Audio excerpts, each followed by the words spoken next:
Salut, ici Antoine pour Enseigne ta passion avec un nouveau résumé de livre Dopamine Nation de Anna Lembke. Comment est-ce qu'on peut retrouver la balance dans une ère où on surconsomme tout ce qui nous donne de la dopamine? Et tu pourrais te demander justement pourquoi est-ce que je fais un résumé sur un livre sur la dopamine alors que je résume plus souvent des livres business, productivité, développement personnel, finance, eh bien, je le vois un peu comme un livre sur la productivité parce qu'on est tous accros à quelque chose, même si ce n'est pas des grosses substances comme des drogues dures ou quoi que ce soit. On peut être accro à notre téléphone intelligent, à nos notifications, à la nourriture. Eh bien, ce sont toutes des choses que si on les règle, eh bien, on va avoir plus d'énergie ou de temps ou de capacité mentale de pouvoir s'adonner à ce qu'on veut faire, que ce soit créer un business en ligne ou s'occuper de ses finances ou tout ça. Donc, je le vois un peu comme un livre sur la productivité. C'est écrit par une auteure qui est une psychiatre, donc il y a énormément d'histoires par rapport à ses patients dans le livre. Moi, je vais tout simplement te donner les 10 leçons, c'est 10 leçons qu'elle a listé à la toute fin du livre, qu'on peut en tirer sur notre relation avec la dopamine et comment est-ce qu'on peut régler ça. Donc, si tu veux avoir les histoires là, de ces patients, il faut acheter le livre, mais moi, je vais donner ce qui est le plus pratique dans ce résumé. Ce qui nous mène à la leçon numéro 1, c'est que la recherche du plaisir mène à la douleur. Par le passé, nous avions quelques augmentations de dopamine par jour et maintenant, c'est une centaine. C'est rendu beaucoup trop accessible et en grosse quantité. La variété est impressionnante et elle peut nous rendre accros, que ce soit alcool, drogue, cigarettes, médicaments, fast-food, du chocolat, des croustilles, des téléphones intelligents, des applications, des notifications, du gambling ou des paris sportifs, du shopping, la pornographie, on peut même dire les jeux vidéo. Il y a tellement de choses et c'est tellement accessible. Et je suis prêt à parier qu'il y a au moins une chose dans cette liste-là, c'est pas plusieurs, que tu es accro, que ce soit très accro ou modérément accro et que tu pourrais améliorer ta relation avec ces sources-là qui donnent de la dopamine. Si tu ne sais pas c'est quoi la dopamine, c'est tout simplement, pour simplifier, l'hormone du plaisir et de la douleur. C'est tout ce qui se trouve dans le cortex préfrontal et ça se trouve au même endroit.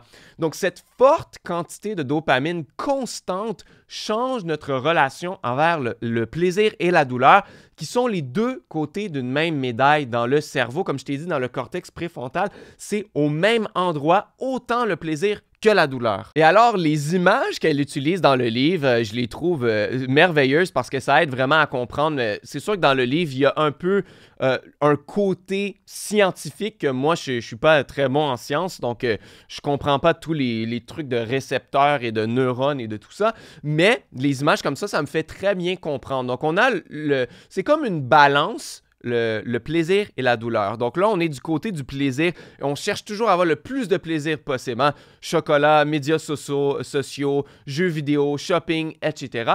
Et le cerveau, lui, quand on a trop de plaisir, il veut retrouver la balance, donc il va nous amener de la douleur de l'autre côté. Donc c'est comme ce qu'elle appelle des petits gremlins, là, des petits diables, qui vont aller monter sur l'autre côté de la balance jusqu'à le temps qu'elle penche du côté de la douleur.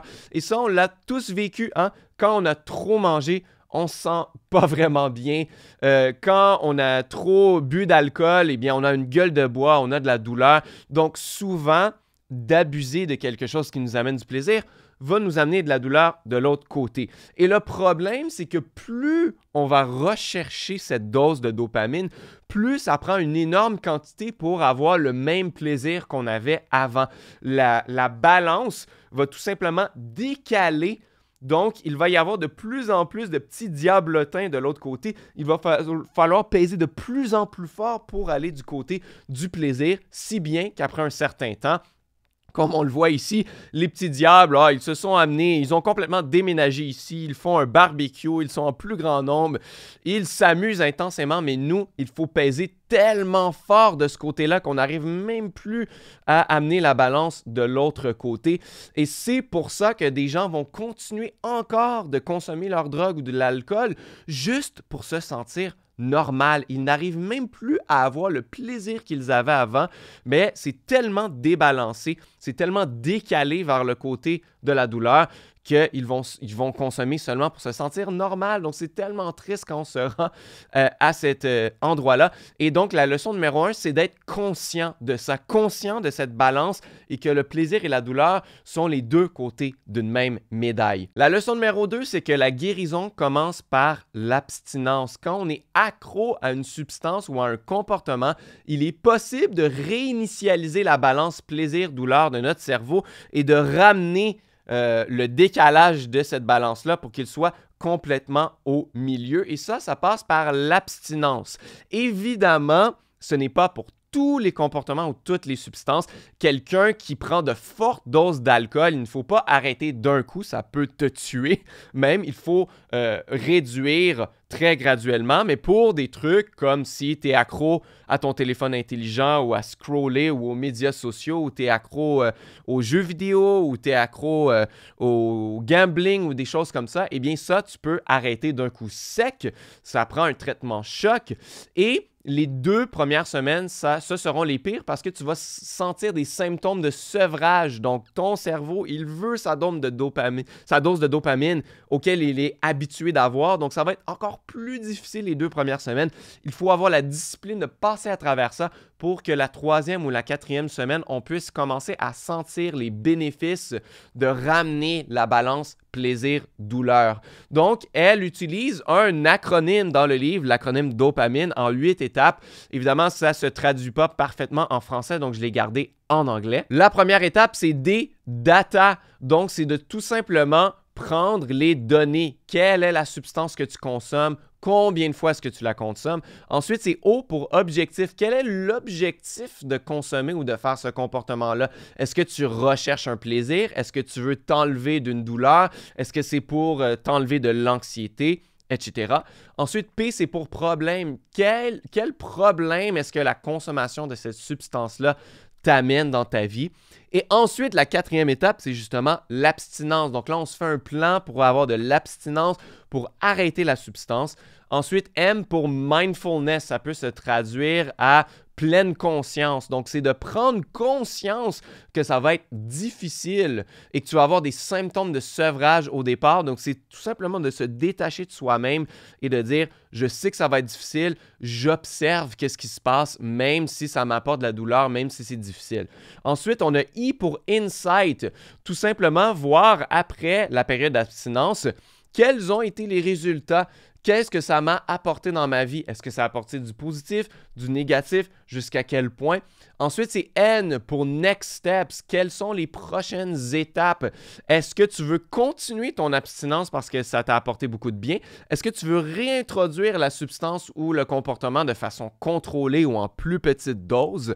C'est à toi de décider. Et E, c'est expérimenter, donc réintroduire la substance ou le comportement en petite dose, voir qu'est-ce qui se passe. Est-ce que tu es sur le point de recommencer à être accro à ça et qu'il faut complètement l'éliminer? Est-ce que ça fonctionne de le réintroduire en petite dose, d'expérimenter, voir ce qui fonctionne, ce qui ne fonctionne pas pour ne pas redevenir un addict. Donc, même si tu n'es pas accro à de fortes drogues ou d'alcool ou quoi que ce soit et que c'est juste ton téléphone intelligent ou regarder tes mails, tu peux quand même utiliser cet acronyme-là pour t'aider et y aller étape par étape. Ça pourrait beaucoup t'aider. Ce qui mène à la leçon 3, qui est le résultat de l'abstinence, c'est d'être capable de profiter de plaisirs simples à nouveau.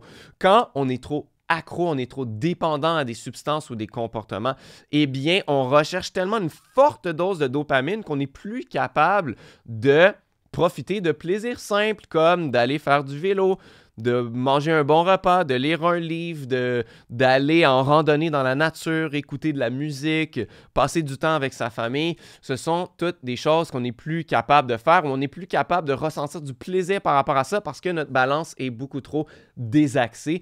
Donc, c'est justement d'aller choisir de petits plaisirs simples et y regoûter à nouveau. C'est à toi de décider ce que tu aimes là-dedans. Est-ce que tu aimes aller dans la nature, lire un livre et tout ça? Ça peut être des choses à considérer. Leçon numéro 4, des mesures d'autodiscipline sont nécessaires. Dans le livre, elle nous donne 3 stratégies à utiliser parce que si on n'est pas discipliné pour passer à travers notre période d'abstinence, eh bien, on va retomber dans l'indulgence, on va retomber dans la consommation excessive. Donc, les stratégies physiques, c'est tout simplement se débarrasser de la substance, la changer de pièce, la rendre difficile d'accès. Donc, si toi, c'est la nourriture où tu manges beaucoup trop de chocolat et de fast-food et tout ça, c'est tout simplement ne plus en acheter, ne plus en avoir dans ta maison. Ça peut être même de supprimer l'application pour pouvoir en commander facilement, donc la rendre difficile d'accès. Les gens qui sont accros au gambling, mais ils peuvent se mettre eux-mêmes sur les listes noires des casinos, n'ont plus le droit de rentrer là-bas, même s'ils se présentaient, on leur demanderait justement une pièce d'identité, on leur dirait « Monsieur, vous êtes sur la liste noire, vous ne pouvez pas rentrer ». Donc physiquement, ils ne seront même pas capables de se rendre jusque-là. Il y a les stratégies chronologiques, c'est se donner le droit de consommer la drogue à certains moments seulement, de façon ultra contrôlée. Donc, ça peut être seulement à mon anniversaire, seulement après un gros projet qui m'a pris 3 mois à mettre en place. Si c'est des petites choses comme le fast-food ou le chocolat, ça peut être que les week-ends et contrôler les moments où tu peux avoir la substance et savoir que tu ne peux pas prendre ces substances-là à d'autres moments. Ça peut bien fonctionner aussi. Et la stratégie catégorique, donc c'est au lieu d'enlever la substance en tant que telle, c'est d'enlever les déclencheurs qui nous donnent envie de consommer. Le meilleur exemple, c'est justement notre téléphone intelligent, c'est les notifications. Si on retire les notifications, on retire le déclencheur qui nous donne envie de regarder et de scroller et d'aller voir, et que quand on se réveille 2 heures plus tard après avoir scrollé en mode zombie et se dire où est passé tout ce temps, eh bien, peut-être qu'on aurait pu éviter ça sans les notifications. Un autre exemple, c'est quelqu'un qui est accro à faire des paris sportifs, mais il ne faut pas tout simplement bloquer les sites de paris sportifs sur Internet, mais c'est aussi ne plus regarder de sport, ne plus aller consommer dans des résumés sportifs pour savoir quels ont été les scores ou aller voir ça dans les nouvelles sportives. Il faut enlever tout ça parce que ça peut être des déclencheurs aussi qui nous donnent envie de surconsommer cette substance ou faire ce comportement. La leçon numéro 5, c'est d'être prudent avec la médication. Donc, l'auteur est d'accord que dans certaines situations, la médication peut aider à quelqu'un de s'en sortir et de ne plus avoir cette dépendance à la dopamine, surtout par rapport à l'anxiété et des choses comme ça. Mais même si la médication existe pour restaurer la balance et qu'elle peut fonctionner, il faut l'utiliser avec prudence parce qu'on peut devenir accro à la médication elle-même. Et elle peut non seulement nous rendre accro, mais aussi apathique. Donc, si c'est des choses qui vont agir sur notre humeur, sur nos émotions, eh bien, ça peut nous rendre complètement mésadaptés à notre monde. Il y avait des exemples dans le livre où elle disait à la personne, au début, elle sentait un très grand bénéfice à la médication. De plus en plus qu'elle en prenait, de plus en plus la dose était forte, donc elle était en train de se rendre accro à la médication en elle-même. Eh bien là, elle se disait, je commençais à ne plus ressentir d'émotions. Petit à petit, il y a des trucs, je regardais un film qui me faisait pleurer, ça ne me fait plus pleurer. Et elle dit, au moment où je ne pouvais même plus pleurer aux funérailles de ma propre mère, c'est là où je me suis rendu compte que je n'étais même plus humaine. Et donc, j'ai décidé de cesser la médication. Évidemment, l'anxiété est revenue plus forte qu'avant, mais je préfère avoir de l'anxiété, mais pouvoir vivre de fortes émotions positives aussi que de devenir complètement apathique. Donc, c'est pour ça qu'il faut être prudent avec la médication. La leçon numéro 6, c'est que la recherche de douleur peut faire pencher la balance vers le plaisir. Donc, les deux se valent. Donc, si on recherche trop de plaisir, eh bien, ça va nous amener de la douleur. Mais si on recherche de la douleur, ça peut nous amener du plaisir aussi. Donc, nous vivons dans un monde où nous recherchons à maximiser le plaisir et à éliminer complètement la douleur ou même l'ennui. Les gens ne sont même plus capables de s'ennuyer quand ils vont manger sur l'heure du lunch. Ils vont regarder leur téléphone, regarder une vidéo en même temps. Quand ils vont aller marcher dehors, ils vont écouter un podcast en même temps. Il y a toujours un stimulus, que ça soit dans ses oreilles, ses yeux, sa bouche, on est toujours en train de se stimuler d'une façon ou d'une autre. On ne se laisse même pas s'ennuyer quelques minutes. Même chose, on attend en file, on va sortir notre téléphone, scroller, on va aller voir quelque chose.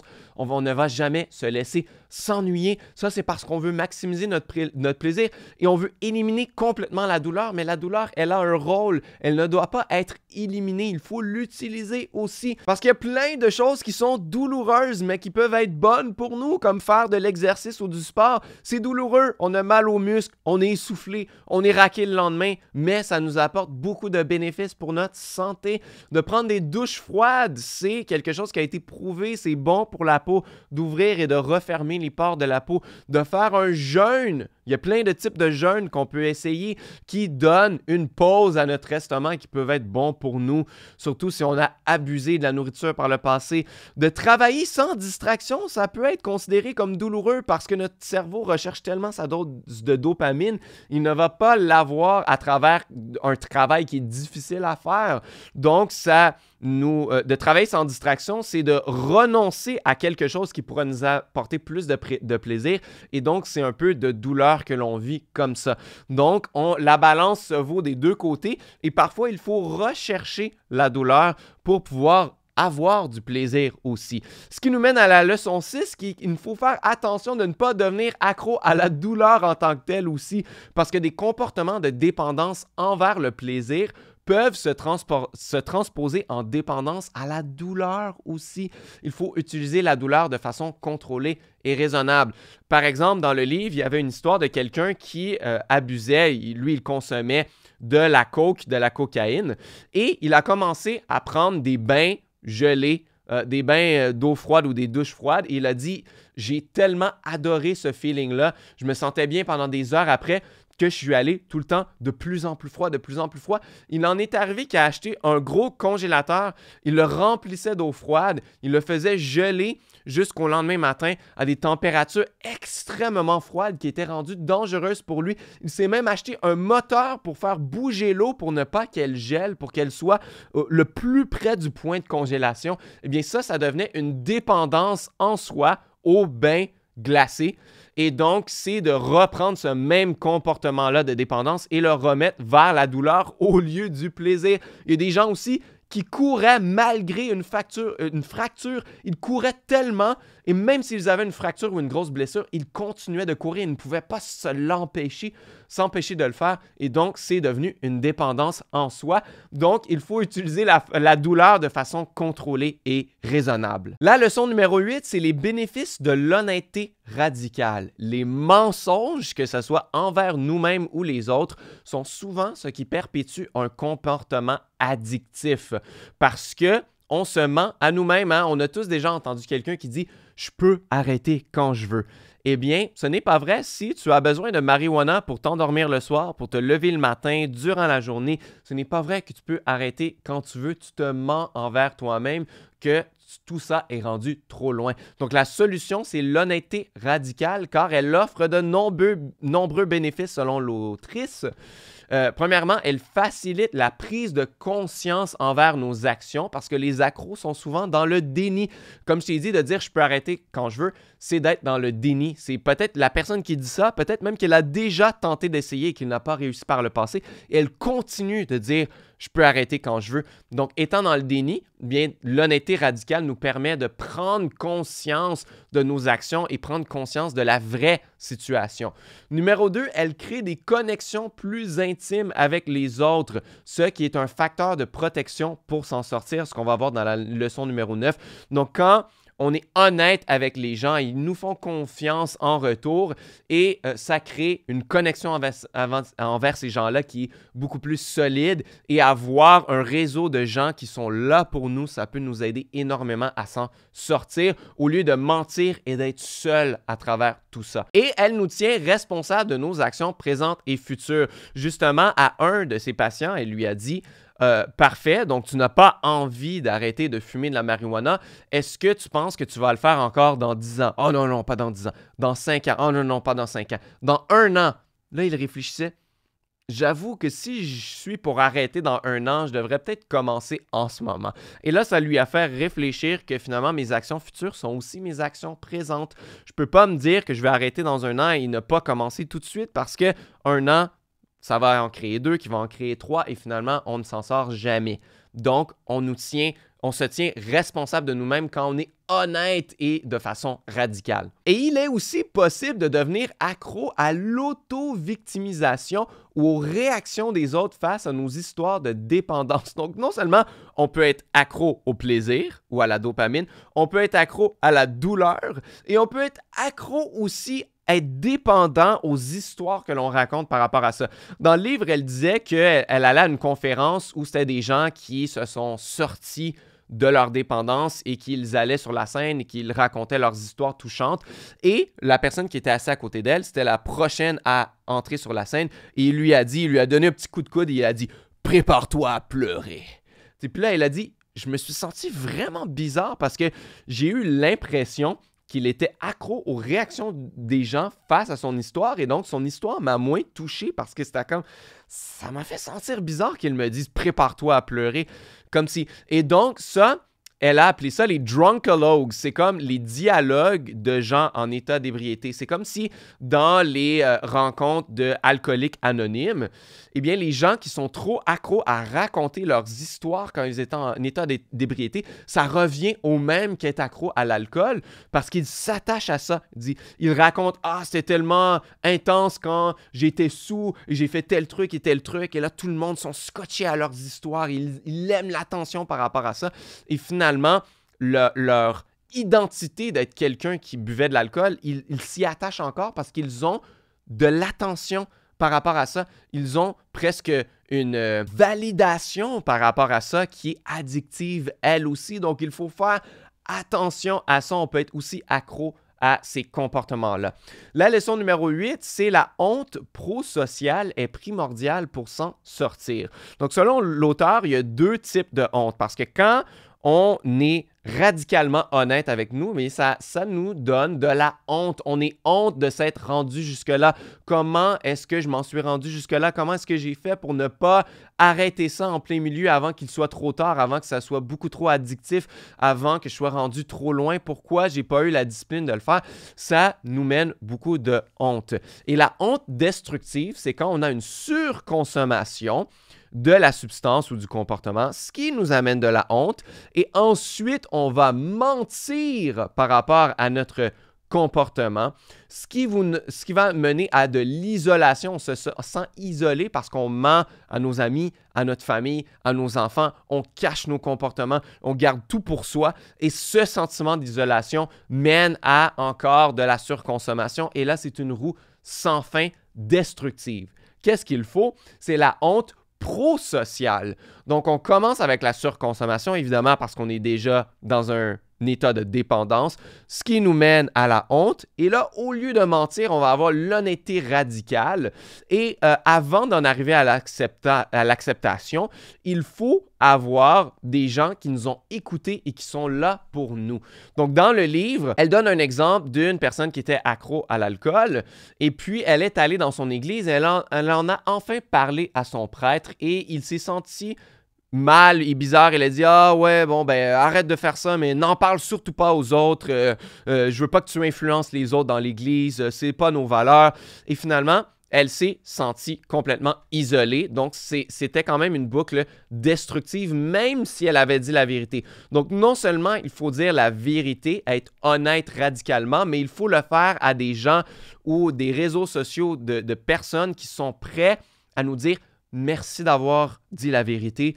Je vais être là pour toi, on va te soutenir et tout ça. » Et donc ça mène vers l'acceptation de la situation et ça nous donne un sentiment d'appartenance qui nous permet d'augmenter nos chances de s'en sortir et de diminuer les chances de retourner vers la surconsommation. Donc, c'est vraiment d'aller chercher le côté pro-social de la chose pour donner plus de facteurs de protection pour s'en sortir au lieu d'avoir des facteurs de risque. Et la leçon numéro 10, c'est qu'au lieu de s'enfuir de ce monde, il faut y foncer tête première. Pourquoi utiliser tant de drogue et de dopamine pour s'enfuir de notre vie?